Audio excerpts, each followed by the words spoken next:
नूह अलैहिस्सलातु वस्सलाम के ताल्लुक से मनुस्मृति में क्या आया? बस नाम का फर्क है, हमारे यहाँ नूह, वहां क्या है? मनु। मनु ने अपनी जाति के लोगों को, अपने समूह को बहुत दिनों तक सचेत किया, ईश्वर के प्रकोप से, अल्लाह के अजाब से डराया। हम हिंदी भी बोल रहे हैं जो वेदों में लिखी हुई है मनुस्मृति में, और उसको उर्दू में भी समझाते जा रहे हैं ताकि आप समझ जाए। मनु ने बहुत दिनों तक सचेत किया, यानी डराया अपने समूह को, यानी अपनी कौम को। फिर उन्होंने श्राप दे दिया, मनु ने श्राप दे दिया। श्राप क्या दिया?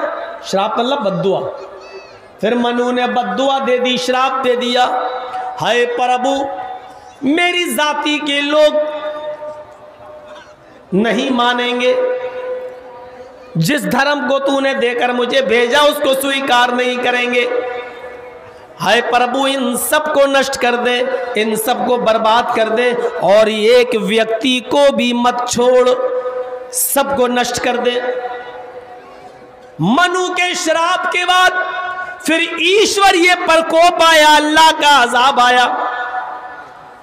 धरती से जल निकलना शुरू हुआ और आकाश से भी जल की वर्षा होने लगी, और पानी चढ़ते चढ़ते चढ़ते चढ़ते पहाड़ तक पहुंच गया। मनु ने एक लंबी चौड़ी नोवा यानी नाव बनाई थी, नोवा लिखा, नोवा नाव बनाई थी। उसमें उन्होंने अपने अनुयायियों को, अपने ऊपर ईमान लाने वालों को बिठा लिया था, और हर पशु, हर जानवर का एक एक जोड़ा, नर और मादा, उन्होंने अपनी नौका में, नाव में रख लिया था। फिर मनु का पुत्र एक पर्वत पर चढ़ गया, मनु का बेटा एक पहाड़ पे चढ़ गया। मनु ने उसको बुलाया, आजा ईश्वर ये धर्म को स्वीकार कर ले। ईश्वर का प्रकोप, अल्लाह का अज़ाब आज किसी को नहीं बचाएगा, छोड़ेगा। उसने कहा मैं पहाड़ पे हूं, यहां तक पानी नहीं आएगा। मनु ने कहा मेरे पुत्र आज ईश्वर का प्रकोप वहां तक भी पहुंचेगा। पुत्र नहीं माना, मनु की अपने बाप की बात, अपने पिता की बात भी ना माना, यहां तक कि जल पहाड़ पर्वत तक चढ़ गया, और मनु का पुत्र मनु के सामने डूबकर मर गया। ये पूरा का पूरा वाकया जो मनुस्मृति के अंदर मौजूद है, ये सेम टू सेम ऐसे ही वाकया कुरान बयान करता है। नूह अलैहिस्सलातु वस्सलाम के ताल्लुक से आदम का जिक्र मौजूद है, नूह अलैहिस्सलाम का जिक्र मौजूद है। अब देखिए कुरान करीम के अंदर 3 नबियों का नाम बहुत ज्यादा आया है। एक नूह का, एक मूसा का, और एक ईसा का, और मोहम्मद रसूलुल्लाह तो हैं ही। आप ताज्जुब करेंगे, नूह अलैहिस्सलातु वस्सलाम जिस कौम के अंदर आए, आज तक कोई बता नहीं सकता कि नूह अलैहिस्सलाम की कौम किस नाम से जिंदा है। सुनिए, एक नई चीज़ आपके सामने आ रही है। नूह अलैहिस्सलाम की कौम आज तक पता नहीं है किस नाम से जी रही है, जबकि मूसा और ईसा अलैहिस्सलाम की कौमों का नाम मालूम है। मूसा अलैहिस्सलाम के मानने वाले क्या कहलाते हैं? यहूदी। और ईसा अलैहिस्सलाम के मानने वाले क्या कहलाते हैं? ईसाई। और मोहम्मद रसूलुल्लाह के मानने वाले क्या कहलाते हैं? मुसलमान। लेकिन नूह के मानने वाले नहीं मालूम। किसी को मालूम है? मूसा के मानने वाले यहूदी, ईसा के मानने वाले ईसाई, मोहम्मद रसूलुल्लाह के मानने वाले मुस्लिम। लेकिन नूह के मानने वाले कौन है हमें नहीं मालूम। आइए इसको उल्टा सुनते हैं। ईसाइयों का नबी ईसा, यहूदियों में कौन आया? मूसा। मुसलमान किसको मानते हैं? मुहम्मदुर रसूलुल्लाह। लेकिन दुनिया की कोई कौम ऐसी कहाँ है जो नूह को मानती है? अब देखिए, अल्लाह ने 4 नबियों का नाम बहुत ज्यादा जिक्र किया, नूह, मूसा, ईसा और मोहम्मद सल्लल्लाहु अलैहि वसल्लम। हमें 3 लोगों की कौमों का नाम मालूम है। मूसा की कौम यहूदी, ईसा की कौम ईसाई, मुहम्मदुर रसूलुल्लाह की कौम मुस्लिम। लेकिन नूह अलैहिस्सलाम की कौम हमें नहीं मालूम। अच्छा, अब देखिए,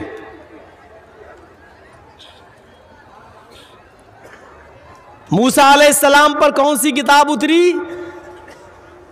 तौरात। ईसा अलैहिस्सलाम पर कौन सी किताब उतरी? इंजील। मुहम्मदुर रसूलुल्लाह पर कौन सी किताब उतरी? कुरान। लेकिन नूह अलैहिस्सलातु वस्सलाम पर कौन सी किताब उतरी? नहीं मालूम, नहीं मालूम। आइए, बुखारी शरीफ की एक हदीस। अच्छा, कृष्णा मेनन इंग्लैंड की ऑक्सफोर्ड यूनिवर्सिटी में बैठा हुआ है, इसी इंडिया का रहने वाला है। सुनिए, कृष्णा मेनन की हैरत की इंतहा नहीं रही। ऑक्सफोर्ड यूनिवर्सिटी के अंदर उसका एक दोस्त ईसाई है, एक दोस्त उसका मुसलमान है, एक दोस्त उसका यहूदी भी है। होते हैं, दुनिया के लड़के पढ़ रहे हैं, सबसे दोस्ती है। चारों लोग एक टेबल पे बैठे हैं और खाना खा रहे हैं। एक यहूदी, एक ईसाई, एक मुसलमान और एक कृष्णा मेनन हिंदू। ये चारों लोग टेबल पे बैठ के खाना खा रहे हैं और साथ में जिक्र चल गया। एक मुसलमान कहने लगा, आए कृष्णा, मैं मुसलमान हूं, ये यहूदी है, ये ईसाई हो, तुम हिंदू हो। हम लोग अलग अलग धर्म के मानने वाले हैं, लेकिन आपस में भाई भाई बनकर रहते हैं। लेकिन आज हम लोग कुछ इल्मी बात करना चाहते हैं, एक अकल की बात करना चाहते हैं। कहा क्या है? ये मेरा भाई है ईसाई, मैं इससे पूछता हूं कि तुम कौन हो, वो कहता है ईसाई। मैं पूछता हूं कि तुम्हारे पास कौन नबी आए, वो कहता है ईसा अलैहिस्सलाम। मैं इससे पूछता हूं कि ईसा अलैहिस्सलाम को कौन सी किताब देकर भेजा गया था, तो ये कहता है ईसा। क्या कहता है ईसाई? बाइबिल, इंजील देकर भेजा गया था। मेरा दोस्त ये यहूदी बैठा है, ये कहता है मैं मूसा को मानता हूं और मूसा को जो किताब दी गई उस किताब का नाम है तौरात। आए कृष्णा, अगर कोई मुझसे पूछे कि तुम कौन हो, मैं कहूंगा मुसलमान। तुम पूछो तुम्हारे दरमियान कौन आए थे, तो हम कहेंगे मुहम्मदुर रसूलुल्लाह। तुम पूछो कि मुहम्मदुर रसूलुल्लाह को कौन सी इल्म खुदाबंदी दी गई, कौन सी किताब दी गई, तो मेरे पास उसका जवाब है कुरान। आए कृष्णा मेनन, हम तीनों लोग मिलकर तुमसे सवाल करते हैं कि तुम्हारे पास कौन सा नबी आया था। कृष्णा मेनन कहता है हमारे पास कोई नबी तो आया था, हमारे पास नबी तो आया था, लेकिन उस नबी का नाम क्या है, उस अवतार का नाम क्या है, हमें नहीं मालूम। अच्छा ये बताओ कि उस नबी पर कौन सी किताब, उस अवतार पर कौन सी किताब उतारी गई, तो उसने फौरन कह दिया वेद, ऋग्वेद, यजुर्वेद, अथर्ववेद, सामवेद। ये आकाशीय ग्रंथ हैं, आसमानी किताबें। उस मुसलमान ने कहा मैंने मान लिया, लेकिन इस आसमानी किताब का लाने वाला नबी कौन है ये तो बताओ। हम आसमानी किताब मानते कुरान, लाने वाले मोहम्मद। ये आसमानी किताब मानता है इंजील, लाने वाले ईसा। ये आसमानी किताब मानता है तौरात, उसको लाने वाले मूसा। तुम आसमानी किताब मानते हो वेदों को, लेकिन लाने वाला नबी, अवतार, ऋषि, मुनि, पैगंबर कौन है तुम्हें नहीं मालूम। कहता नहीं, ये तो सच है कि आसमानी किताब है, लेकिन लाया कौन था ये मुझे नहीं मालूम। गौर करो, जो कौम अपनी किताब, आसमानी किताब, अपने हिसाब से वेद आसमानी किताब मानते हो, लेकिन उन्होंने किताब लाने वाले नबी को भुला दिया हो, तो किताब के साथ क्या किया होगा? जो किताब लाने वाले नबी को भूल गई हो, उसने किताब के साथ क्या किया होगा? आओ मैं बताता हूं। अगर हिंदू भाई मौजूद है, नहीं है तो मेरी आवाज वहां तक पहुंचनी चाहिए। सुनो, मैं बताता हूं कि तुम्हारी इस आकाशीय ग्रंथ वेदों को लाने वाला नबी कौन है। हमें ये बुखारी शरीफ की हदीस बतलाती है कि क़यामत का दिन होगा, अल्लाह रब्बुल आलमीन हज़रत नूह अलैहिस्सलातु वस्सलाम, हज़रत नूह अलैहिस्सलातु वस्सलाम से कहेगा, अय नूह, मैंने तुम्हें जो दावत दी थी तुमने अपनी कौम को पूरी पूरी पहुंचा दी। कौम कहेगी हाँ। नूह अलैहिस्सलाम कहेंगे कि मैंने पहुंचा दिया। फिर अल्लाह कौम नूह को बुलाएगा, नूह अलैहिस्सलाम की कौम को बुलाएगा और कहेगा कि आए कौम नूह, आए फला फला लोगों, तुम्हारे पास कोई डराने वाला आया था? वो कहेंगे हाँ आया था, मैंने उसको दावत देकर भेजा था, क्या वो तुम्हारे पास गया था या नहीं गया था? नूह अलैहिस्सलाम की कौम कहेगी, हाय अल्लाह, हमारे पास डराने वाला तो आया था, समझाने वाला तो आया था, अल्लाह तेरे अजाब से हमें डराने के लिए कोई आया तो था, लेकिन कौन आया था ये मुझे नहीं मालूम। बुखारी शरीफ की हदीस है, नूह अलैहिस्सलाम की कौम क़यामत के दिन कहेगी, आय अल्लाह मेरे पास डराने वाला, मुसलमान तो कह देंगे अल्लाह मेरे पास डराने वाले मोहम्मद सल्लल्लाहु अलैहि वसल्लम आए थे, ईसाई कह देंगे ईसा आए थे, यहूदी कह देंगे मूसा आए थे, लेकिन नूह अलैहिस्सलाम की कौम क्या कहेगी? आय अल्लाह मेरे पास डराने वाला तो आया था, लेकिन कौन आया था ये मुझे नहीं मालूम।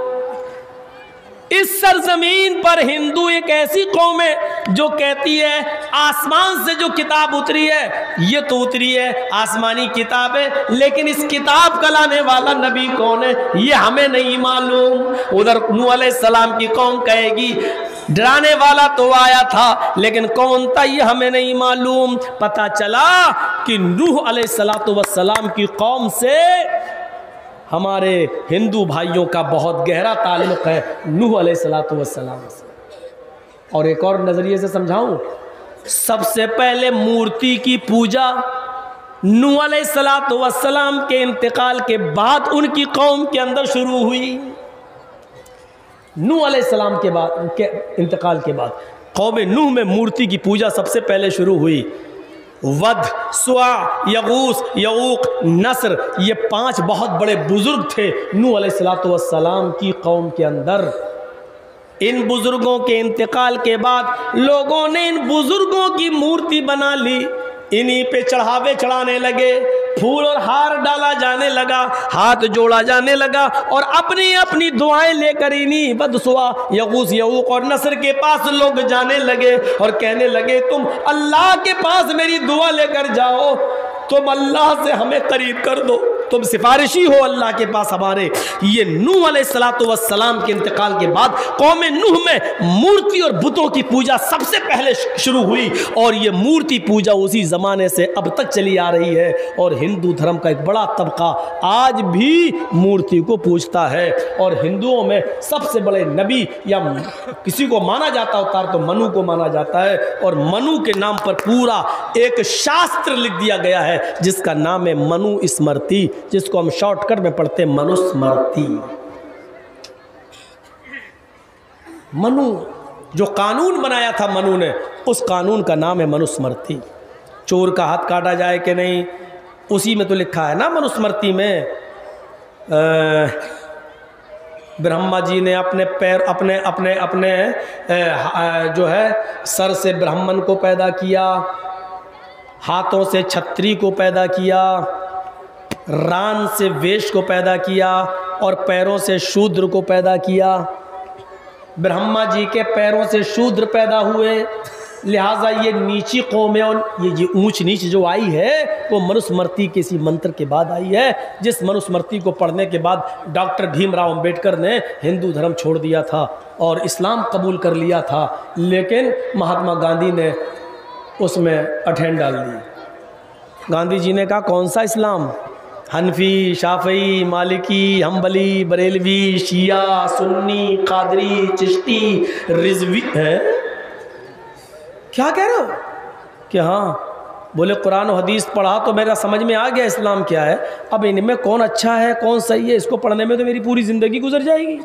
2-2 साल भी पढ़ेंगे हर एक को तो 72 फिरके हैं। 72 दूनी आप कर दीजिए, 70 दूनी 140 और 2 दूनी 4, 144। 144 साल कहाँ से लाएं? अगर 2-2 साल भी एक के बारे में पढ़ेंगे तो 144 साल आज से चाहिए, तब तक तो हमारी राम राम सत्य हो जाएगी, हम तो मर जाएंगे। तो उन्होंने इस्लाम को भी छोड़ दिया और फिर उन्होंने बुद्धिस्ट बन गए, बौद्ध धर्म कबूल कर लिया था। बौद्ध, आप अंदाजा लगा सकते हैं कितना गहरा ताल्लुक है हमारे हिंदू भाइयों का नूह अलैहिस्सलाम से। ये नूह अलैहिस्सलाम की थी।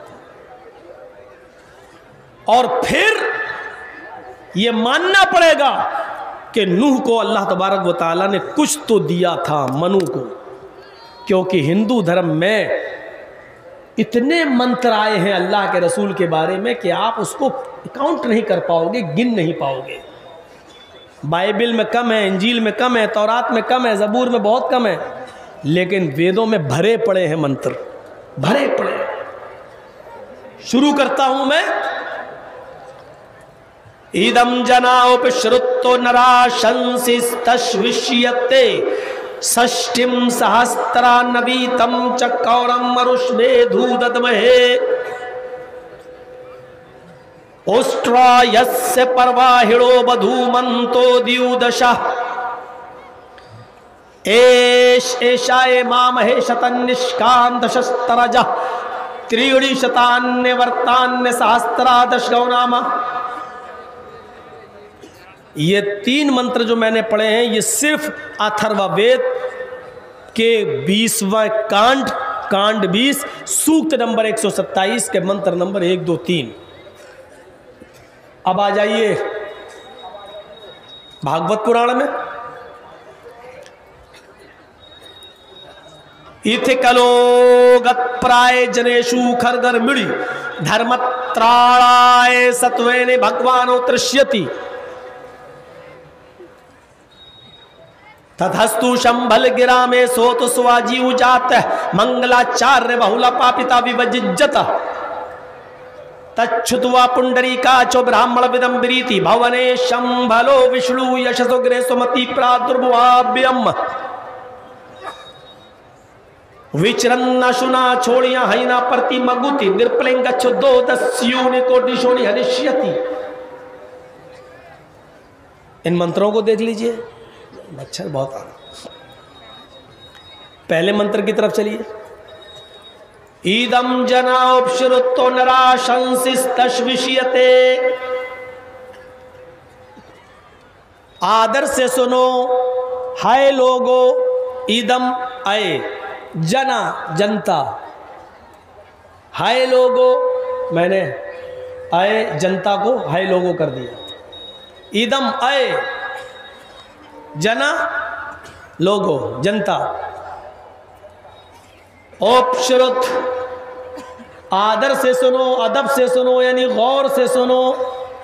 कोई चीज़ जब कहा जाए कि गौर से सुनो, इसका मतलब वो महत्वपूर्ण है। गौर से सुनो, कान लगा लो। नराशंसिस्तश्विष्यते, नर के माना इंसान और आशंस मानी जिसकी बहुत तारीफ की गई हो, जिससे ज्यादा किसी की प्रशंसा ना होती हो, जिसकी सबसे ज्यादा तारीफ की जाती हो। नराशंस ऐसा आदमी जिसकी तारीफ सबसे ज्यादा की जाए। मोहम्मद, हम्द के माना तारीफ, और हम्मद युहम्मिदु तहमीद के माना तारीफ करना, और मोहम्मद ऑब्जेक्टिव है, मफूल है। क्या मतलब हुआ? जिसकी तारीफ सबसे ज़्यादा की गई हो। नराशंस ऐसा आदमी जिसकी तारीफ की गई हो, मोहम्मद जिसकी तारीफ की गई हो, एक ही माना।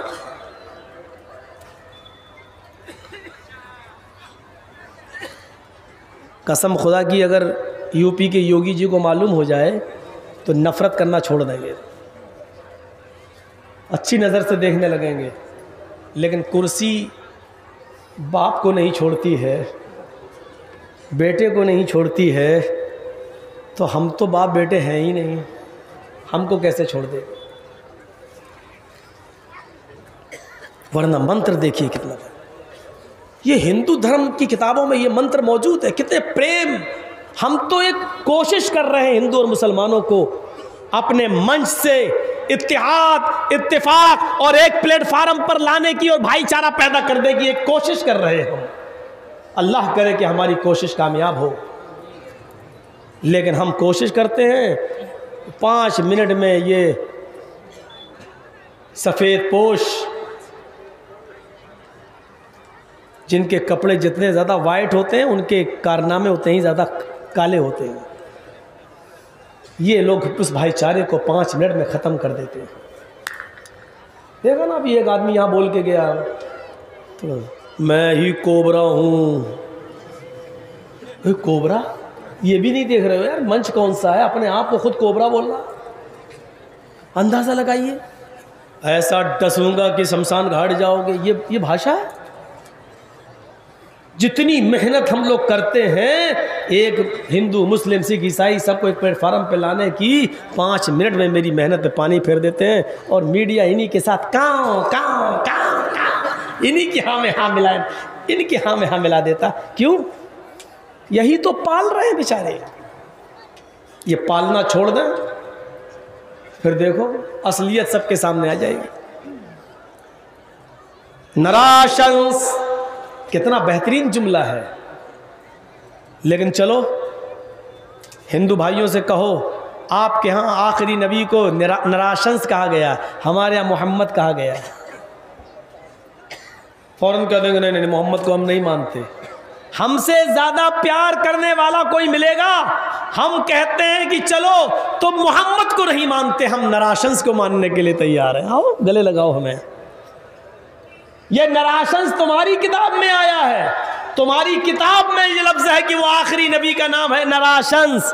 हम तुम्हारी किताब में आने वाले लफ्ज़ को, नराशंस को हम नबी मानने के लिए तैयार हैं।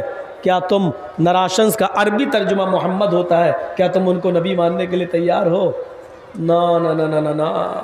हाथ जोड़ के लकुम दीनुकुम वलिय दीन, तुम हिंदू रहो, तुम मुसलमान रहो, हम हिंदू रहेंगे।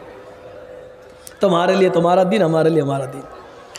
और आगे देखो, इस तशविशियते नराशंस आएंगे, मोहम्मद आएंगे, इतनी प्रशंसा होगी उनकी कि विश्व में उनके बराबर किसी और की प्रशंसा नहीं होगी।